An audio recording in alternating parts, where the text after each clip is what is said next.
and welcome to a special edition of the Lynn Lowdown. And this is our Lynn Lowdown 6th Congressional District interview. And today we have Mr. John Moran here with us. Today, how are you doing, sir? Great. How are you doing? And thank you for having me on. No problem. So this is looking forward to this discussion with you. To see what you got going on. So we're just gonna go with it. Got a series of questions to ask you, and then we'll just discuss some certain things. But we'll just keep it interview style, so it doesn't seem like I'm just asking you a question, you answer, and then I ask you another question. So I'll probably elaborate on some things, but Okay. So John, first just introduce everybody to you. Introduce yourself to the audience. Okay. Well, thank you. My name is John Paul Moran, and I'm the Republican nominee for U.S. Congress here in the Massachusetts 6th District. Now, for many people, I've talked to a lot of people. Most people don't know exactly or even approximately what their district is. So the 6th District is one of 9 districts in Massachusetts. It's 39 cities and towns. It's quite large, about 750,000 people. It starts at Burlington, Billerick, and Bedford, and heads out east and covers the whole North Shore, including the cities of Lynn and here in Lynn, and Swampscott, Saugus, Lynnfield, Peabody, and all Gloucester, and all the way up the North Shore to Salisbury Beach. And I'm running for Congress as a political outsider. I'm a business owner. I'm a lifelong entrepreneur, a former one-time MIT scientist. And I see a lot of things not happening, not being done well by our government, and particularly here in our 6th District. So I'm running for Congress to serve the people and not the other way around. And my mission is unity, liberty, and opportunity for all is the cornerstone of my mission to serve the people of the 6th District, to unify the people of our district, our state, and country, to provide, to make sure our liberties and freedoms are guaranteed, and to provide opportunity for all, regardless of race, background, religion, lifestyle, or anything. Really, everybody deserves the same spot and starting line, in my opinion. So I will work very hard for that for everybody in Lynn and the district. All right. Thank you, John, for that. All right.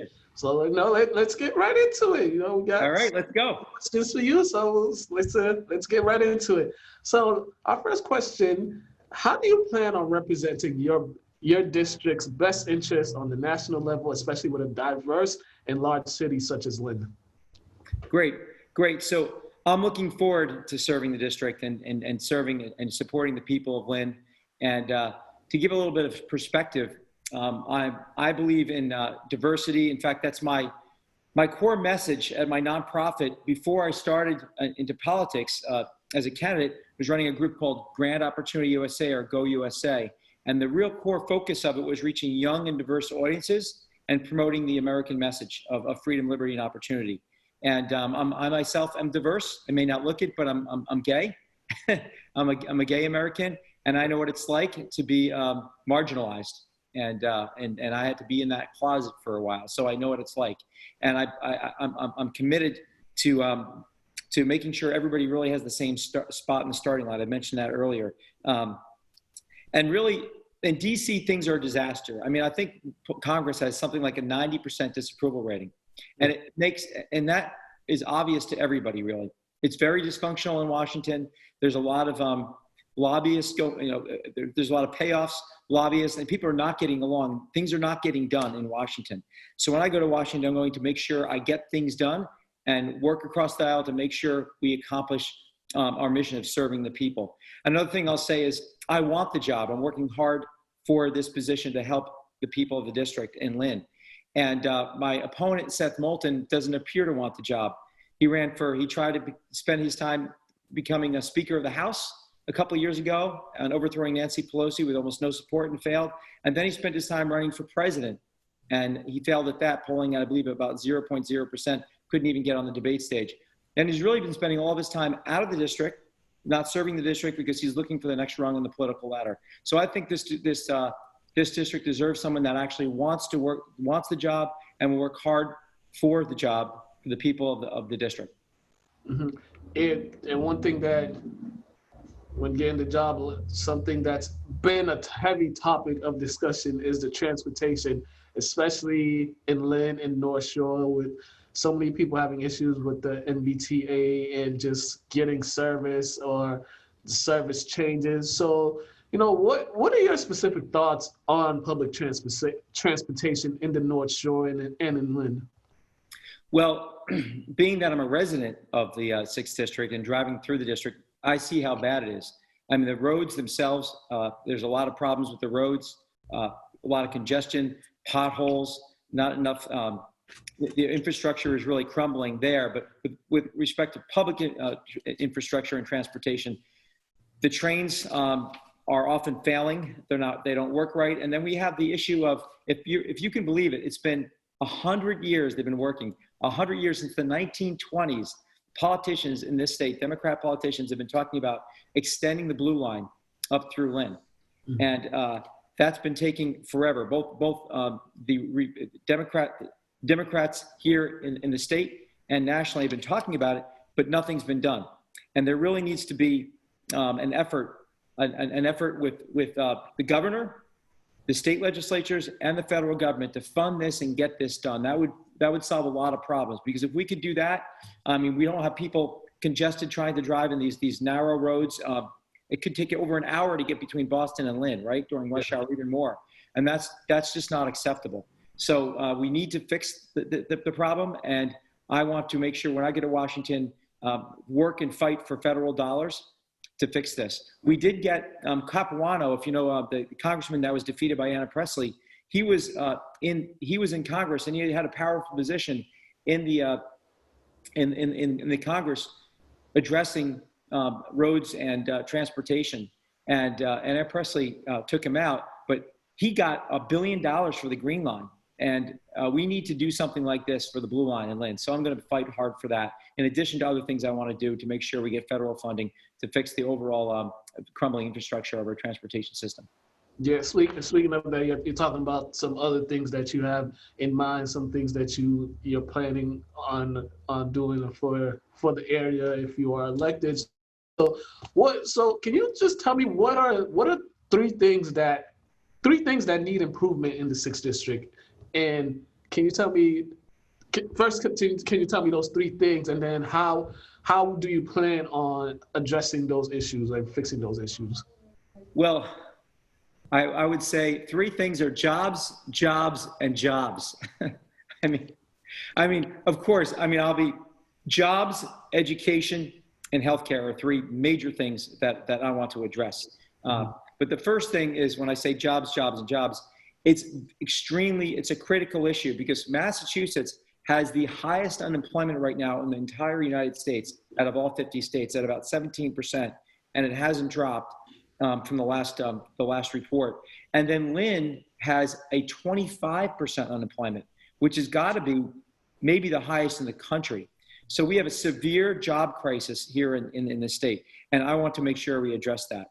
And as a business owner myself, as a lifelong business owner, unlike almost everybody else in Congress who do not have small business backgrounds, I understand how to run a business. I understand what it takes to attract businesses, and that you need to have incentives for businesses to come to your district and supply jobs, which are things like, not crazy regulations. So many companies do not want to come to Massachusetts and Lynn, in our district, because of the insane number of regulations. They just go to other states. And business taxes. So we have to find ways to incentivize companies to come here for that. Yeah. The second, and I would say for education, I'm all for educational choice. And I don't understand how my opponent on the left supports teacher unions that are against school choice, when everybody I talk to, and I've talked to thousands, are for school choice, because it makes sense. If you're having a failing school, what is worse than keeping your kid in a failing school? You want to be able to bring them to a better school, and that school either has to do a better job and turn around, or close. But you can't have these failing schools entrapping students, and it particularly affects poor kids and minorities in inner cities are disproportionately affected by the lack of school choice. Yeah, and when we talk about school, and one thing that always gets brought up is funding. So, people are always looking for funding for school, but there's another issue at hand that's been going on, and people have been talking about funding of the police department, or reallocating funding of the police departments. So what are your thoughts on the calls by the public to reallocate or redirect funding away from the police department to other government agencies funded by the same city or town? Okay, so I believe that the push behind this is virtually entirely political. This conversation never really happened before until recently. We know the reasons why from the George Floyd incident, which was obviously a terrible tragedy and a murder for sure.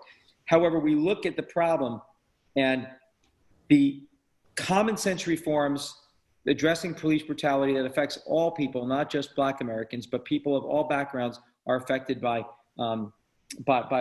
issues regarding the police and training. Like, for example, I'm for more training. I'm for police certification, but I am 100% against defunding the police. And when you talk about reallocation, imagine if you got sat down by your boss and he said, we're going to reallocate your salary. What does that mean? It means you're being fired, right? So when you talk about reallocation, it really is defunding. And all you have to do is look at what happened in Los Angeles a few days ago, where 2 police officers were nearly assassinated just sitting in their vehicles. And the kind of crime that's happening in areas that are being pushed, that are run by the left, the radical Democrats asking for defunding, you see explosions of crime, 2, 3, 4, even 5 times increases in crime all through our country. Nobody, and I'm sure people in Lynn and people throughout the district do not want to see an increase in crime and killing and shootings. So I'm totally against that. If you look at your police and what happens when someone's breaking into your home or breaking into your business or your kids are being threatened? Do you think that people are going to say, okay, we want a social worker coming over? I mean, we need better policing and we need better training, but I'm 100% against defunding our police. And my opponent is on the record in the House of Representatives for defunding and restricting police that will put your lives and your family lives at great risk. And it's happening right now at places run, it's only in areas run, that are controlled by Democrat mayors are seeing massive increases in crime as a result of this push to defund police. And then some people would say, when they talk about reallocating or defunding, they say, put that money in services that can work with police departments. You know what I'm saying? Like, they get so sometimes if the police are called for somebody who's having issues with mental health, maybe they could put money for another, like social workers or mental health workers to work with the police department in those type of situations. That's one side of the argument for people have for. I understand that, and I'm not sure that would even necessarily be considered reallocation. I mean, we need more money. If we're going to take police that are already pretty thin, most police departments are in our district do not have what they need. And if they were asking them to have better training and more certifications, then we can't be taking money out of their hands. If we need what you just mentioned about having social workers come in situations that are more equipped, that social work be more equipped than police, I'm all for that. But then we need additional funding for that. We don't take people that are public safety workers off the streets any more than we take fire trucks off the streets. I mean, why aren't we talking about ambulances and fire and other first responders? They're all critical. We don't start gouging and cutting those essential first responders. If we need more help, then we need to find a way to increase funding for those services, but not gut and pull back and pull police off the streets. Because everywhere we see that happening, we see explosion in crime. We have black and white statistical evidence showing that that's disastrous. So.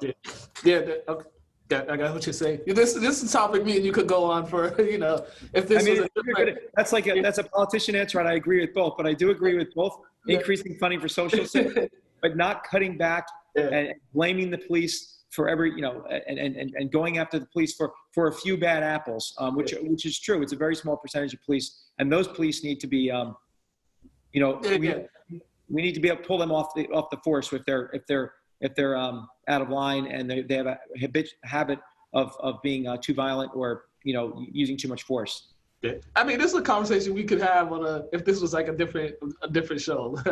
Sure. We could have a longer conversation about that specifically. But we gotta move on for time purposes. But that was I like the way you that was a great dialogue right there, because we could have kept going. We definitely could have kept going, but we gotta move on. And there's something that's, we see what's going on in the West Coast. We've seen what happened in Australia with the wildfires. We've seen what's, the air in California or parts of the Pacific Northwest. That's currently happening right now. People having bad air quality. So just what is your opinion on climate change? Okay, so in light of what we're seeing, what's happening throughout in the West Coast of the country, the nation. Yeah, so I can say a few things. As the only trained scientist in my race for Congress, and I'd be only one of 11 trained scientists and engineers of all Congress, which is 535 members. You can see how small the percentage that is, right?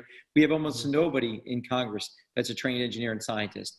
Almost doesn't exist. So as a trained scientist, I agree there is definite evidence of global warming.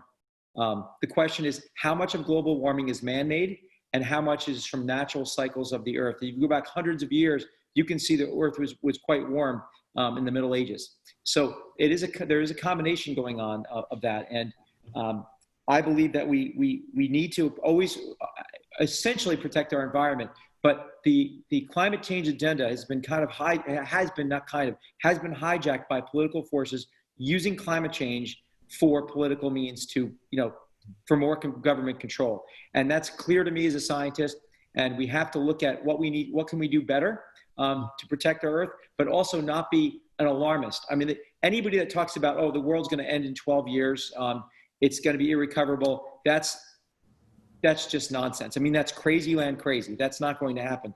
Is there effects from man-made, from carbon pollution? There are some effects, but my studies are that it's much, much less than people are saying. Now, when it comes to just addressing the fires on the West Coast, that is not climate change.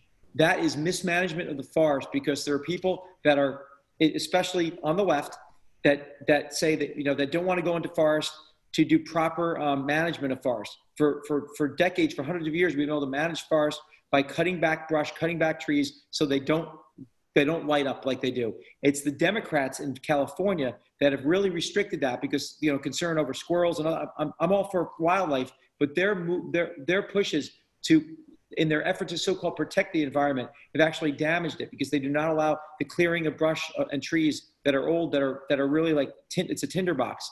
And so they're trying to say it's climate change, but I know for a fact it's almost exclusively bad forest management that's causing that. Getting back to climate change, though, people don't know this. America is doing more to help the environment than any other country in the world. And our carbon emissions are dropping more than any other, I believe, than any other country. In Germany, they still have coal plants going on, okay? So, and of course you have India and China that are doing a terrible job with the environment. So we're making great advancements with renewable energy in our country. And with my science background, I see geothermal energy and fusion power as the most likely sources of power in the future. But going to this Green New Deal craziness that Seth Moulton and AOC are pushing, I mean, no fossil fuels, no gas heating or gas cooking in your homes within 10 years, no cars, planes, trains, or automobiles that are gas powered in 10 years, that's impossible. I mean, we will be a third world country in 10 minutes if they do that. That's an alarmist agenda that will destroy jobs and destroy economy and kill people. I mean, people will die from that. So what we need a common sense, rational, actual scientific approach, like I would bring, like I'm bringing, not some climate alarmist agenda. Or on the other side, there are people on the right that say there is no such thing as climate change, and I don't agree with them because that's also provably false. So we need a rational, common sense approach based on real science. Definitely. And as we move on, the citizenship, that's another hotbed topic. Yes. It's been a hot topic for a while. there's basically, what are your thoughts on the current process for obtaining citizenship? Do you believe it takes too long? Because I know some people have complained about the process and how it's just rigorous and so much. They do certain things and then they're asked to get more stuff. So it's like, can you just your opinion on the process of obtaining a U.S. citizenship? Sure. This is definitely a very important topic that affects people everywhere in the district, but in particular, places that have more diverse communities like Lynn, right? So first I'd like to say is that, again, kind of being very pro-American, America brings in more immigrants than any other country in the world, a million or more a year. So the notion that America is some kind of bigoted country that doesn't want to let anybody in is completely false. There's many, many countries, especially more socialist countries and socialist-leaning countries in Europe, that don't allow hardly anybody to immigrate. Okay, so we are very open. That being said, the process to get citizenship needs to be fast-tracked. With all this technology we have things like, you can do things on your iPhone that you couldn't have done on a big computer that would take up your house 10 years ago, right? So we have such advancements in technology. Why can't we make this process faster from your green card to citizenship? If you have a green card, you ought to be able to get your citizenship much, much faster.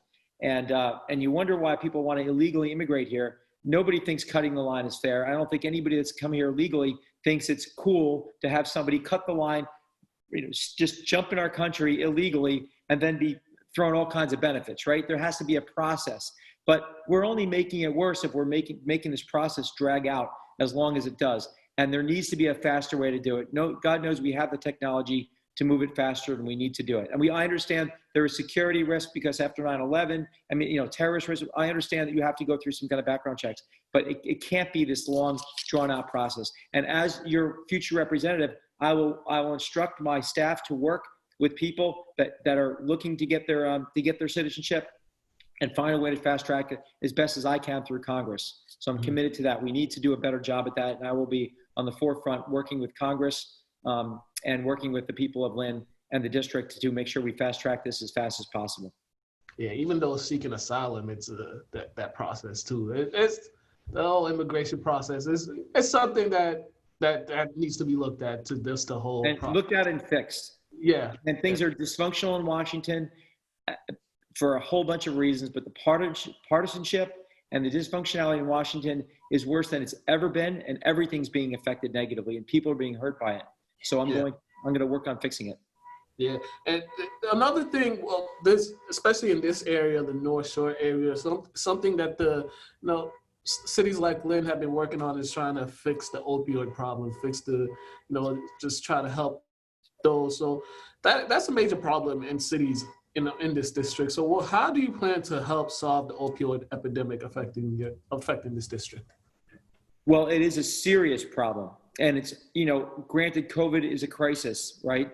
But if you look at people under the age of 50, you have, I don't know what the factor is, but hundreds or maybe thousands of times better chance of dying from opioids than you do COVID if you're healthy and under the age of 55 or so. So it's a major crisis. I believe in 2018, there were 70,000 deaths from drug overdoses.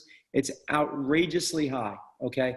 And it really comes down to, to keep it simple, I say it's supply and demand. Sounds simple, but the supply, but the majority of fentanyl, for example, that comes to our country it's created in China, but then it gets shipped to drug cartels, powerful drug cartels, who then bring it into our country through various means, including gangs, right? So we have to deal with the supply problem, and that we need better law enforcement to confront it and deal with it. I don't think anybody rational, except for some people on the left, want to defund the DEA. And Presley, for example, wants to defund the DEA, and I'm guessing that Seth Moulton is on that side too. I'm not sure, but the left wants to defund things like the DEA. We need better law enforcement to tackle these things, to stop the drugs and the cartels, as well as when it gets here, to make sure that the drug dealers and gangs are not distributing it. So first of all, we have that problem. On the other side, we have a demand problem, and to address the demand problem, we need to do a much better job helping people who are addicted, to get them off the addiction. And it can't be purely sending them to prison, the normal track. We need to be looking at these people that are addicts differently, and we need to rehabilitate them and help them with their drug addiction. So it's a two-front war. We have to help people that are addicted, and we have to get the drugs off the streets. And I see, the porous borders that my opponent does not want to criminalize border crossings. He's for effectively open borders. That's gonna make the problem much worse if drugs can just freely flow between our countries. So the supply and demand is how I look at it. And again, not looking at people that are addicts as the same criminal that say a violent criminal or a robber is, right? We have to look at them differently. Mm-hmm. So. Yeah, and then with that, trying to get those people that have addiction, that are addicted to opioids, one thing that they don't have is healthcare or health insurance. So can you just give your opinion on the current healthcare system in America? Well, there's two things. There's a system in America, and then there's a system here in Massachusetts.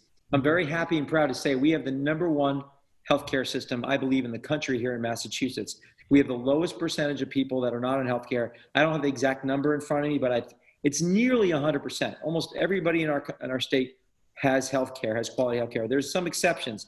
The ones that don't, it's a matter of really educating and training people about how to get the best healthcare. Okay, so we are lucky and fortunate to have some of the best doctors in the world. People fly from all over the world to come to Boston hospitals. And our healthcare system is outstanding overall, right? So that's the first thing I want to say in defense of our healthcare system here. It's not the same around the country. There is, it's worse in some other states. And I look at it as we need to, first of all, reach people and let them know what's available to us, to them. But very importantly, the left's position, I think, is 100% wrong, 180 degrees wrong. Going and saying we're going to socialize healthcare would be an absolute disaster. 180 million people have private healthcare insurance that they love.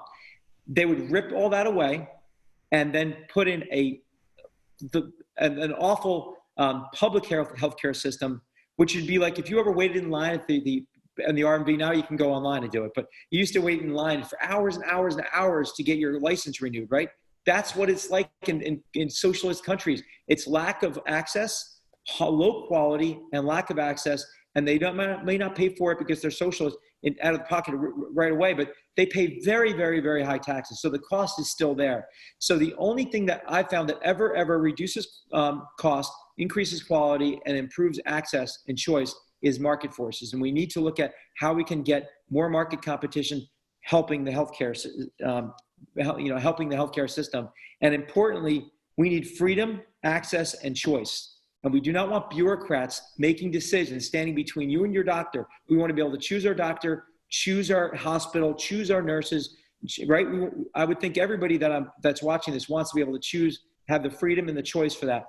What the left is pushing, what the Democrats are pushing, socialized medicine, would remove all of that. You would have no choice. You would have limited access, and they would tell you what your treatment is. They would tell you where you're going. They would get between you and your doctor, and no one, believe me, no one's going to want that. So I again believe that we need to fix the problem. It's too expensive, the healthcare in this country, and there are problems with access, but we need to fix it looking at market solutions more so than looking at big government to come in and just make it much worse. Definitely. And you just whoa, was that an echo? I'm sorry? I heard an echo. So it's the ghost behind me. Just all right, we're down. We're at the end right now. So you talked about the healthcare in Massachusetts, how it's great. So can you just talk about how you would help the local economy as congressman? Okay, great. Well, yes, and as I mentioned earlier in our talk, as an entrepreneur and a businessman, I know what it's like to run a business and what we need to do to attract businesses and attract jobs to the district. Getting jobs from overseas, I think most people would say, why are we sending our jobs overseas to communist China or other countries that aren't even friendly with us and giving them billions of dollars of business when we could be doing it here? We have the GE factory in Lynn. We need to encourage GE to bring more jobs back. We need to find we have very educated and smart people here in our district in Lynn.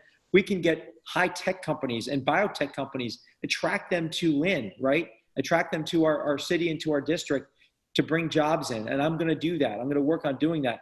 The Democrats want to Seth Moulton is all for higher taxes and more regulations. He criticizes the president nonstop on his lowering of regulations, which is one of the main reasons why the economy got so good before COVID and why it's coming back so strong. Except here, we still have a lot of issue with jobs. So there's a number of things I'm going to do to make sure on taxes and incentivizing companies to come back and to our country and come specifically to Lynn in our district. I'd also like to say I have another creative idea is I'd love to see Lynn be the hub of the North Shore for bargain outlets. Right now, you have to go up to Maine and drive an hour and a half up to Maine and give another state your tax money, or you have to go way down to the south, the southern Massachusetts, another hour and a half trip away. Why don't we make Lynn find a way? I'd love to find a way to get Lynn so revitalized that it becomes the hub for outlet stores. We would bring thousands of jobs in, lots of tax revenue, and there really is nothing like that in the North Shore. There's nothing north of Boston that has that going on, short of going all the way to Kittery, Maine. So I'd like to pursue that as another initiative, unique initiative to bring jobs to Lynn, in addition to everything else I mentioned about getting jobs and businesses back here from around the country and from overseas. All right. Well, thank you for that response. You know what? This went by quick. The top 5 of you having fun. This went by quick. Well, John, just like for you to give your closing remarks. Again, thank you for your responses to the questions, and also thank you for being on. And here's your chance to give a closing remark. Okay, great. Well, thank you so much. And again, I'm looking forward to being your next congressperson and fighting hard for the people of Lynn and for the whole district, the whole 6th district and the state and the country. I also want to say that nobody thinks that a one-party state is a good thing. Who thinks that China doesn't work out so well with China? And yet in Massachusetts, we haven't had a Republican in Congress for a quarter century. And that shows because the level of corruption in our state and what the lack of progress with Washington, because the Democrats like Seth Moulton don't want to work with the administration, that's hurting everybody. So I think there's there's a lot of positives to looking at me as your congressperson. In addition to bringing I think better solutions for jobs, healthcare, security, education to the district, I can also bring some diversity politically, and I'm also a diverse person. And I say again, my mission is unity, liberty, and opportunity for all. And I have there's 3 major things I want to do when I get to Congress. And I didn't have time to talk about it today, but you can go to my website at johnpaulmoran.com and learn about it. One is the Defensive Small Business Initiative I'm going to be pushing in the House of Representatives to defend small businesses that were terribly hurt by the shutdown. Unlike large businesses and corporations that were protected by the government, small businesses and restaurants were really, really hurt. And I'm sure in the city of Lynn, a lot went out of business or suffered badly. So I will be a strong voice for that. Secondly, I'm going to be proposing the U.S. Opportunity Corps Act.